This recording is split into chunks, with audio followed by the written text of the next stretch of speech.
Bonsoir, nous sommes le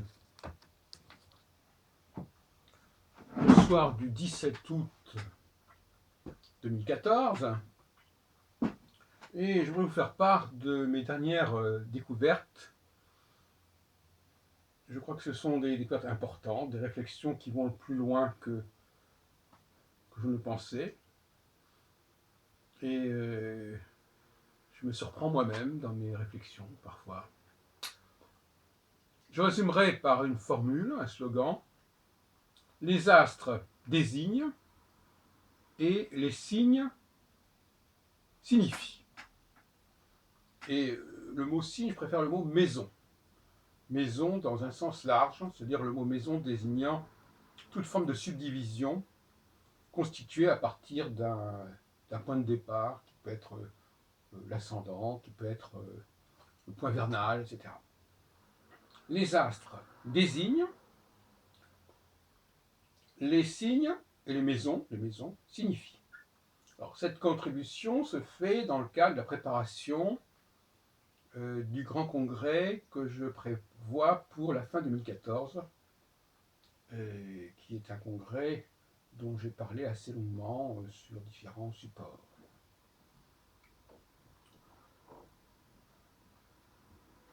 Alors, vous savez, quand la pensée ne bascule pas comme cela brutalement, les choses se font en plusieurs temps. Pendant toute une époque, je disais, bon, il y a des planètes qui sont structurantes, comme le Soleil, la Lune, Saturne, et d'autres planètes qui sont des significateurs, comme Mars, Vénus, Jupiter, Mercure. Je faisais la part de plusieurs types de planètes. Et puis finalement, il y a quelques jours, j'ai franchi le Rubicon, si on peut dire, et j'en ai conclu que les astres, c'est-à-dire les planètes comme les étoiles fixes, ne sont jamais des significateurs. Ils ne sont jamais des significateurs. Comme ça, les choses sont claires. Donc ça remet en question évidemment le discours de Ptolémée sur les significateurs. Ça nous remet en question toute la théorie des aspects qui combine les significations des planètes. Tout ça est remis en question par cette formule lapidaire. Les astres désignent, les maisons signifient. Donc les significateurs, ce sont les maisons, c'est-à-dire les signes, les maisons astrologiques, ce sont des subdivisions du cycle qui sont porteuses de signification. En revanche, les planètes et les étoiles, et notamment la combinatoire planète-étoile, ne sont pas des significateurs, mais sont des marqueurs. Ils sont porteurs, ils désignent un signe. Le cas le plus classique, c'est tout simplement le Soleil, qui est non pas un significateur, mais qui désigne tel ou tel signe, et on va dire comme ça, je suis né sous tel et tel signe. Et on ne revient pas sur le fait que c'est le Soleil qui est à cet endroit-là, on dit simplement je suis né sous tel et tel signe, parce que c'est le signe qui est significateur, comme son nom l'indique d'ailleurs en quelque sorte. Alors, je vais essayer de préciser ma pensée, mais disons que globalement, on en est là, n'est-ce pas? Il y a donc vraiment une rupture, il y a vraiment quelque chose qui est...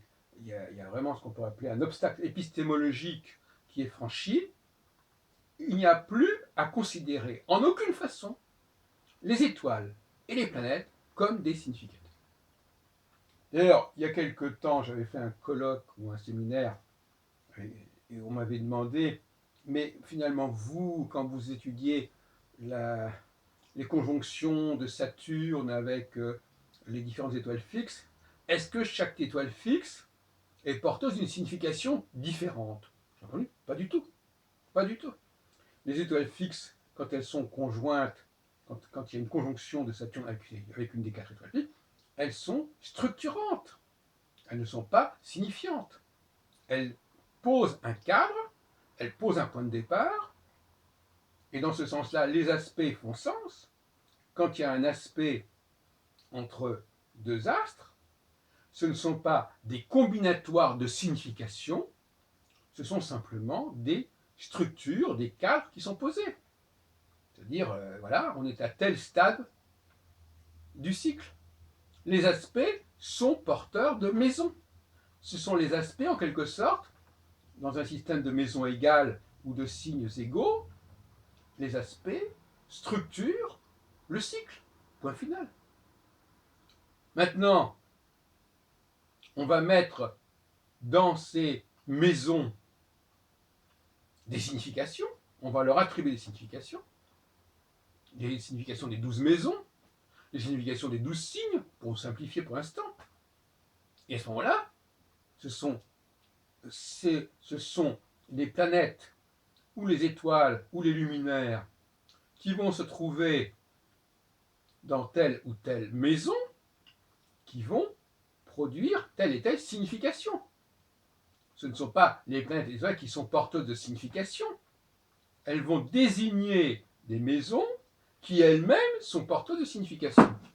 Donc elles ne sont pas en elles-mêmes, ces étoiles ou ces planètes, elles ne sont pas des significateurs.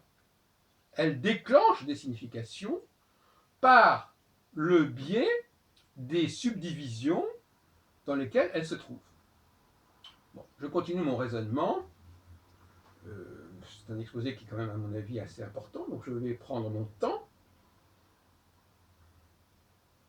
Dans le cas, par exemple, que je viens de signaler, qui est très simple, le soleil qui désigne, selon la maison, ce que je viens d'appeler la maison calculée à partir du point vernal,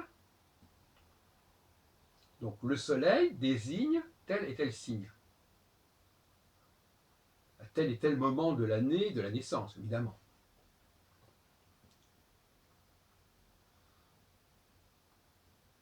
Le soleil lui-même n'est pas, tout le monde le sait, le soleil dans ce cas précis, il n'est pas porteur de signification. Il aura autant de signification que de maisons, que de signes. Donc lui-même n'a pas de signification, c'est un élément neutre. Les planètes et les étoiles sont des éléments neutres, qui structurent, qui sont une dimension géométrique, une dimension mathématique, une dimension de temps, mais eux-mêmes sont neutres, ils ne sont pas porteurs de signification. D'autre part,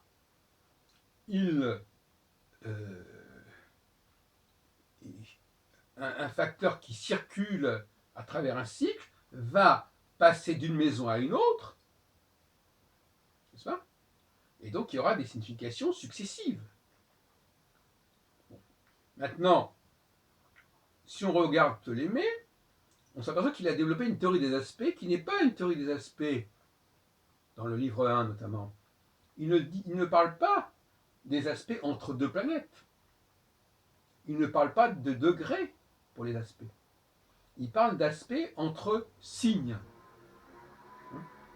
Donc, lorsque telle planète est dans tel signe, telle maison, et telle planète est dans telle autre maison, eh bien, il va y avoir des relations entre ces deux maisons, entre les significations de ces deux maisons. Là, en effet, je parle du point de vue de Ptolémée, je ne défends pas forcément cette théorie.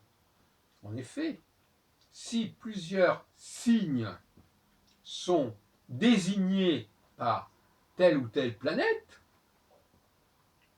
eh bien, dans ce cas-là, les signes seront plus ou moins en harmonie les uns avec les autres, selon la théorie des trigones, des carrés, etc. Mais ce seront les signes, et pas au niveau du degré, tout simplement, c'est encore plus banal que ça. Voilà, tel signe, voilà, je sais pas, tel signe a été désigné par telle planète, on va parler du Cancer. Tel signe a été désigné par telle autre planète, on va parler du Scorpion. On ne va pas regarder s'il y a 60 degrés ou pas. C'est la division elle-même qui est signalée par la présence de ce facteur. Et donc, s'il y a un facteur en Cancer et un autre en Scorpion, il y aura un trigone entre ces deux signes. Ce n'est pas la question, on ne va pas calculer le nombre de degrés entre les deux marqueurs qui auront désigné le Cancer et le Scorpion. Ça n'est pas important chez Ptolémée. La théorie des aspects chez Ptolémée, c'est une théorie des aspects entre signes, entre maisons donc, au sens large du terme. Hein, ce n'est pas une relation entre deux planètes. Les relations entre planètes ou entre étoiles et planètes ne sont pas porteuses de signification. Elles sont structurelles. Elles créent un cadre, elles balisent, mais elles ne sont pas porteuses de signification. Et en ce sens-là, on peut dire qu'elles sont à mi-chemin entre l'astronomie et l'astrologie. Elles sont l'interface entre les deux. Elles posent un cadre, mais elles ne sont pas en elles-mêmes porteuses de signification, mais elles vont déclencher des significations par les maisons dans lesquelles elles se trouvent ou qu'elles désignent. Il y a une hiérarchie, il y a une progression des structurels entre les différents niveaux. Alors, revenons à la question de l'ascendant. On emploie le mot maison aujourd'hui de manière très classique pour parler des maisons de l'ascendant, les maisons de l'horoscope. Et on ne s'occupe plus de dire les maisons pour désigner les signes zodiacaux, alors qu'on le faisait encore au XVIIe siècle. Au XVIIe siècle, on disait le bélier est une maison, le scorpion est une maison. Par rapport à quoi? Par rapport à un système de maisons qui était probablement à 0 degré bélier. Donc 0 degré bélier, c'est la même chose que l'ascendant à tel degré. Mais ce qu'il faut dire, pour aller un peu plus loin, c'est que l'ascendant, c'est une notion qui concerne les étoiles. C'est l'étoile qui se lève au moment de la naissance. Ou bien qui se couche au moment de la naissance, si on a une autre théorie là-dessus, enfin, peu importe. La question, c'est la théorie du point de départ qui va être débattue dans le colloque. Enfin, disons pour simplement, le mot horoscope désigne les maisons de l'horoscope. Et par extension, on dit l'horoscope, mais c'est l'abréviation des maisons de l'horoscope. Et les maisons de l'horoscope, ça veut dire les maisons calculées à partir de l'horoscope, c'est-à-dire à partir de l'ascendant, à partir du degré de l'ascendant. Et ce degré de l'ascendant, il est fonction de l'étoile de la constellation qui se lève à l'horizon, par exemple.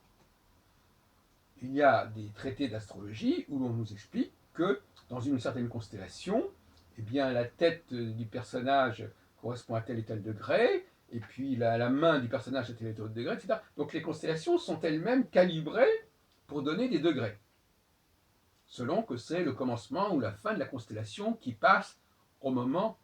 Donc ce degré-là, il va être déterminé, et on va calculer les 12 maisons égales à partir de ce degré, de 30 en 30. Tout comme pour l'astrologie sidérale, eh bien, on va partir d'une certaine étoile, qui aujourd'hui est généralement une étoile de bélier, qui est, je crois, Aswini, et à partir de cette étoile, on va, de 30 degrés en 30 degrés, diviser le cercle. Donc l'étoile aura servi comme point de départ. Elle n'aura pas été en elle-même porteuse d'aucune signification. Elle leur a permis de découper de 30 degrés en 30 degrés tout le système. Une fois que ce découpage est fait, on va attribuer à ces 12 maisons, ces 12 signes, des symboles, des significations. Et là, effectivement, il y aura matière à interprétation. Mais ça se fait dans un deuxième temps ou un troisième temps, comme on voudra. Alors, le cas de l'astrologie tropicalis est un petit peu délicat, en l'occurrence. Parce que, autant là je viens de parler de telle et telle étoile fixe, qui peut être le départ d'un zodiaque, du passage de telle planète à tel endroit sur telle et telle constellation, mais ce n'est même pas des constellations, parce que c'est une division en réalité en 12 secteurs de 30 degrés, en tout cas chez les sidéralistes actuels, pour revenir là-dessus. Eh bien, voilà. Maintenant, si on nous dit non, ce sont les signes calculés à partir du point vernal, le point vernal, c'est pas une étoile, c'est pas une planète, c'est une sorte d'abstraction mathématique, équinoxiale, etc. Là, il y a un problème. Bon. Donc on est obligé d'assimiler, si on peut dire, le point vernal à une étoile ou une planète. De même que dans la théorie des aires précessionnelles, on va dire le point vernal désigne telle et telle étoile, telle et telle constellation, et donc on est dans telle et telle ère. On est dans l'ère du taureau, dans l'ère du bélier, l'ère des poissons, l'ère du verseau. Donc là, le point vernal, il a vraiment une sorte de réalité remarquable, bien qu'il ne soit ni une planète ni une étoile.